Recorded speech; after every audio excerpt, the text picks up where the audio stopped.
यहाँ पे जो पहला क्वेश्चन क्या है, द वर्ड स्पूरियस मीन्स, यहाँ पे वर्ड स्पूरियस मीन्स होता क्या है? तो देखिए स्पूरियस का मतलब होता है नकली, ठीक। तो नकली का जो यहाँ पे मीनिंग होगा वो ना जेन्युइन होगा, ना सब्सटेंशियल होगा, ना ऑथेंटिक होगा, बल्कि ऑप्शन नंबर डी इसका आंसर होगा, ठीक। यहाँ पे सॉल्यूशन भी दिया हुआ है कि जेन्युइन मीन्स कि authentic and substantial are synonyms, ठीक है। जेन्युइन हो गया, ऑथेंटिक हो गया, एंड सब्सटेंशियल आर क्या है, सिनोनिम है, सभी एक जैसे हैं। लेकिन अगर बात करें यहाँ पे स्पूरियस का, तो स्पूरियस का मतलब होता है फेक, मतलब कि नॉट रियल। आगे बढ़ेंगे नेक्स्ट क्वेश्चन पे, which of the following is closest to the meaning of nebulous. अब निबुलस का मतलब होता क्या? निबुलस का मतलब होता है कि अनक्लियर या इनडिस्टिंक्ट, मीन्स कि अस्पष्ट, ठीक है। अस्पष्ट जिसको कहते हैं, या फिर धुंधला कहिए, या संदिग्ध कहिए, ठीक है। बहुत सारे इसके मीनिंग होते हैं, संदिग्ध भी होते हैं। तो यहाँ पे जो निबुलस का जो यहाँ पे मीनिंग होगा वो होगा वेग, वेग्यू, ठीक है। वेग्यू मतलब भी सेम मीनिंग होगा, ठीक। चलिए अब आगे बढ़ेंगे क्वेश्चन नंबर 83 पे। 83 में क्या है भाई, यहाँ पे देखिए, what is opposite of wrong headed. Opposite meaning बताना है। रॉन्ग हेडेड का मतलब होता है ऑब्स्टिनेट, मीन्स कि जिद्दी। जिद्दी भी कैसा, वो मूर्खता भरा, फुलिशली स्टबर्न, मतलब कि ऐसी जिद्दी दिखाना कि मूर्ख से भरा पड़ा जैसा फील कराना। तो यहाँ पे अगर एक बात यहाँ पे एक वर्ड में कहा जाए तो रॉन्ग हेडेड का मतलब होगा ऑब्स्टिनेट, मीन्स कि जिद्दी, और इसका जो अपोजिट होगा वो होगा सेंसियल, मतलब समझदार, ठीक। सेंसिबल का ये मीन्स समझदार। चलिए आगे बढ़ेंगे। नेक्स्ट क्वेश्चन है कि यहाँ पे आपको फिलर है, और फिलर आपको कहीं ना कहीं जब आप सेंटेंस पढ़ेंगे तो उसी के अकॉर्डिंग ही यहाँ पे फिलर होगा।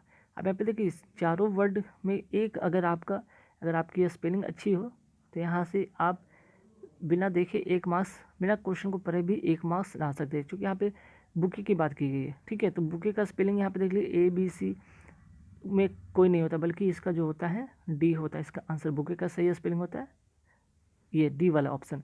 अगर बात यहाँ पे करें कि if you have roses growing in your garden you can make a lovely bouquet of flowers at home. अगर आप अपने गार्डन में अच्छे अच्छे फ्लावर उगा रहे हैं तो आप उसे क्या कर सकते हैं, अच्छे से सुंदर सुंदर बुके तैयार कर सकते हैं अपने घर पे ही। चलिए आगे बढ़ेंगे। यहाँ पे देखिए एक और फिलर, जो कि यहाँ पे ये जो फिलर आपको प्रीपोजिशन से रिलेटेड है, ठीक है। प्रीपोजिशन से रिलेटेड क्वेश्चन है। अब यहाँ पे क्या है, it times of crisis people usually think dash God. Think dash God का मतलब यहाँ पे जो करेक्ट प्रीपोजिशन होगा वो होगा ऑफ होगा, ठीक है। यहाँ पे ऑफ होगा। चलिए 85 के बाद आते हैं हम लोग 86 में। 86 में क्या है, ध्यान से देखिएगा। 86 की बात करें, यहाँ पे भी आपको प्रीपोजिशन बेस्ड होगा। तो I sat dash the table to eat, ठीक। अगर सिंपल अगर बैठने की बात होती तो वहाँ पे ऑन होगा, लेकिन अगर बात करें अगर आप खाने की सेंस में बात हो रही है, ठीक, अगर खाने के लिए बैठे हैं तब वहाँ पे सिट एट द टेबल होगा, मीन्स कि सिट फॉर ईटिंग या फॉर डाइनिंग पर्पस। तो जब डाइनिंग पर्पस या ईटिंग की बात होती है वहाँ पे क्या यूज़ करते हैं, सिट एट की यूज़ करते हैं। तो सी नंबर ऑप्शन होगा, ठीक है। आगे बढ़ेंगे क्वेश्चन नंबर 87 पे कि इसमें भी आपका फिलर है, are you taller than Shobha, क्या आप शोभा से लंबे हो? No but I am almost as tall. यहाँ पे बात हो रही है, यहाँ पे बताने की कोशिश, इक्वलिटी बताने की कोशिश की गई है, ठीक है। यहाँ पे कंपैरिजन के बल्कि इक्वलिटी की बात की गई, तो यहाँ पे इक्वलिटी के सेंस में आपका ऑलमोस्ट एज टॉल, लगभग उसी जितना लंबा, ठीक। उतना तो नहीं लेकिन उसी जितना लंबा हूँ। चलिए क्वेश्चन नंबर अब 88 पे आते हैं। अब देखिए क्वेश्चन नंबर 88 में क्या करना है, she went to office dash 6 month. अब यहाँ पे फॉर होगा, अंटिल होगा, स्टिल होगा, या सिंस होगा। तो यहाँ चारों का मीनिंग यहाँ पे अर्थ देख लीजिए क्या है। फॉर जो यूज़ होता है, फॉर का यूज़ होता है specify a period of time. Period of time के लिए हम फॉर का यूज़ करते हैं। पॉइंट ऑफ टाइम के लिए हम सिंस का यूज़ करते हैं, ठीक। अंटिल जब होगा तो means up to the time, उस समय तक के लिए होता है, किसी निश्चित समय तक के लिए होता है। और टिल जो हम लोग यूज़ करते हैं वो कॉमनली या फिर इनफॉर्मल वे में यूज़ करते हैं। तो यहाँ पे जो होगा फॉर, इसका होगा ऑफिस फॉर 6 मंथ। अब आते हैं क्वेश्चन नंबर 89 में, देखते हैं क्या होगा।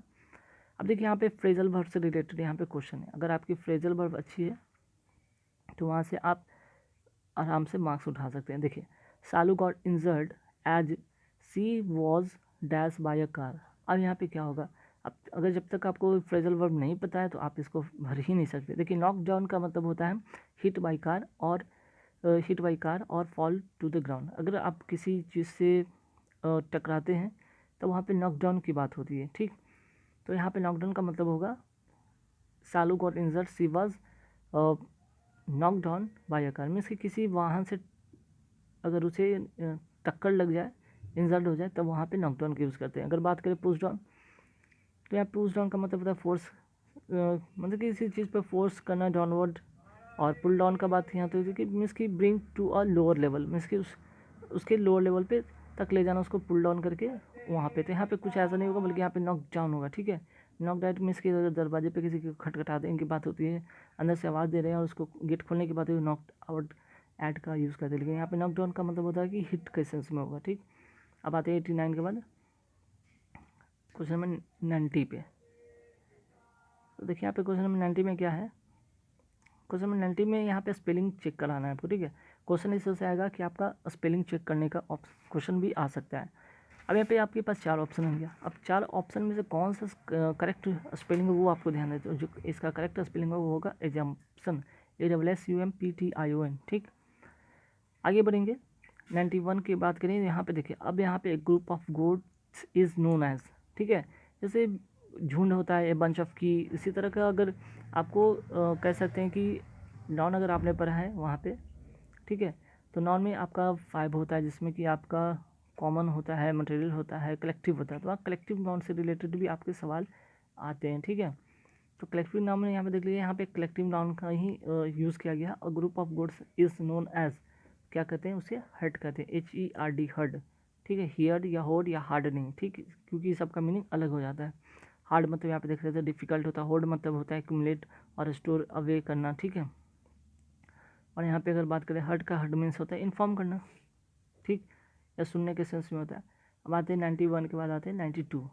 92 में क्या होगा, Mahatma Gandhi's martyrdom day is dash on January 30। अब यहाँ पे क्या होगा, ठीक, ऑब्जर्व होगा, कमेमोरेटेड होगा, कमेसरेटेड होगा, या फिर सेलिब्रेटेड होगा। अब देखिए यहाँ पे सबका अर्थ अलग अलग होगा, तो इस हिसाब से यहाँ पे 92 का आंसर जो होगा ऑब्जर्व, ठीक।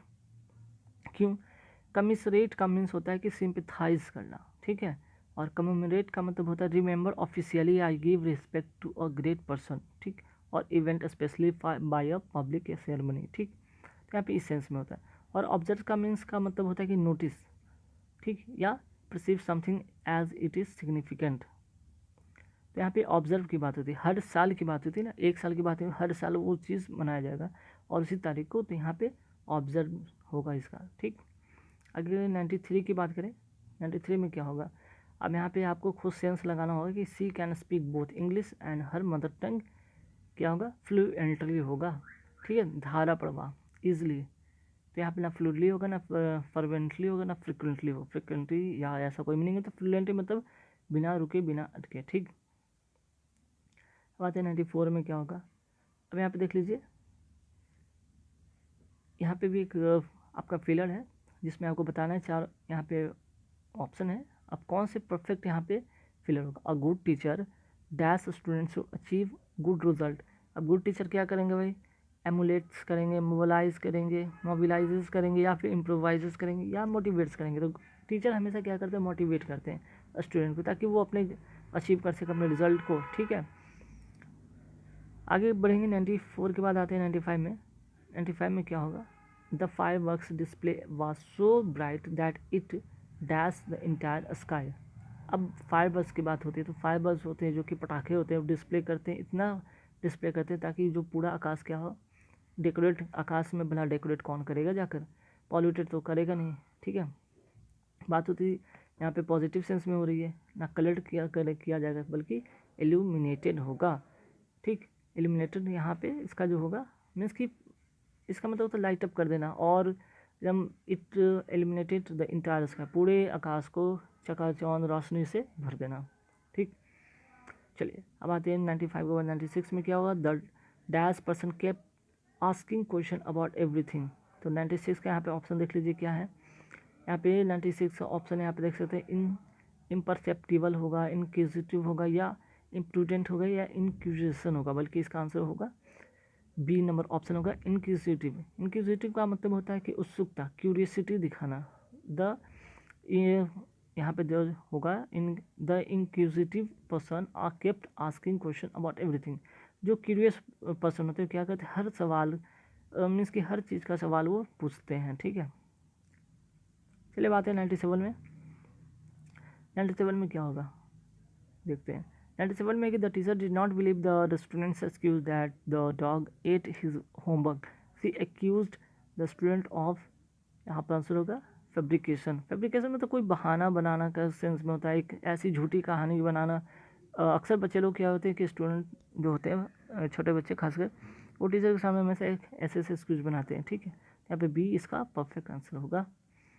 अब आते हैं 97 के बाद 98 में आते हैं, क्या होगा। अब यहाँ पे रॉन्गली स्पेल्ड, इसमें से सभी सही है, एक गलत कौन है, तो वो होगा B number option difference. Difference का सही स्पेलिंग होता है DIFFERENC होगा। ठीक, अब आता है 98 में क्या होगा।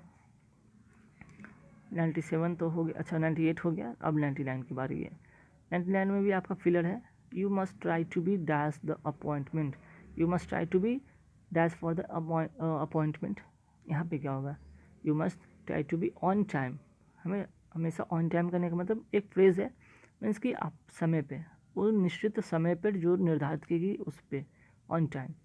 ठीक, और यहाँ पे लास्ट का जो क्वेश्चन होता है, children dash in the evening but now they are studying. तो यहाँ पे आपके सामने 4 ऑप्शन मिलेंगे। ठीक है, प्लेड, वर प्लेइंग, या आर प्लेइंग, या हैव बीन प्लेइंग। तो बात हो रही है कि द चिल्ड्रन अभी, ठीक है, बट के बाद देखिए कि नाउ दे आर स्टडिंग, अभी वो पढ़ रहे हैं, लेकिन उसके पहले बात बीत चुकी है, बात पास्ट की हो चुकी है। अभी तो वो प्रेजेंट में तो कर रहे हैं, पढ़ रहे हैं, लेकिन ठीक अभी अगर पढ़ रहे हैं तो पहले क्या कर रहे थे। ठीक है, मीन्स की पास्ट की बात हो रही है, तो हैव बीन तो होगा नहीं, आर वाला होगा नहीं, अब 2 होगा, प्लेड होगा या वर प्लेइंग। वर प्लेइंग हो चुकी, कंटिन्यूटी की बात हो रही है। तो गाइस यहाँ पे जितने भी क्वेश्चन थे इंग्लिश के जो प्रीवियस में पूछे गए थे, आप सबके साथ शेयर किया हूँ। वीडियो अच्छा लगे तो लाइक कीजिए, शेयर कीजिए, और अभी तक हमने